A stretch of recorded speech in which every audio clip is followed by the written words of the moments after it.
महासमुंद जिला के सनोदा स्कूल में शिक्षक के कमी से नाराज पालक और छात्र बना स्कूल भवन में लगे हवे ताला।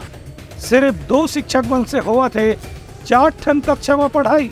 महासमुंद जिला के एक ग्रामीण क्षेत्र में शासकीय पूर्व माध्यमिक शाला में पालक और बच्चा मन आज शिक्षक मन की नियुक्ति के मामला लेकर के ताला लगा दी। स्कूल में कक्षा 6 से 8 तक के पढ़ाई होते, जहां 71 बच्चा मन हैं एवं एक प्रधान पाठक और एक शिक्षक के भरोसे में ही पढ़ाई करते हैं। शासकीय पूर्व माध्यमिक शाला सिनोदा के एक शिक्षिका 2018 से अटैचमेंट करके ब्रिजराज पाठशाला महासमुंद में भेज दी गई से उन्हें ओखर सैलरी भी सिनोदा के स्कूल से ही जारी करे जाते।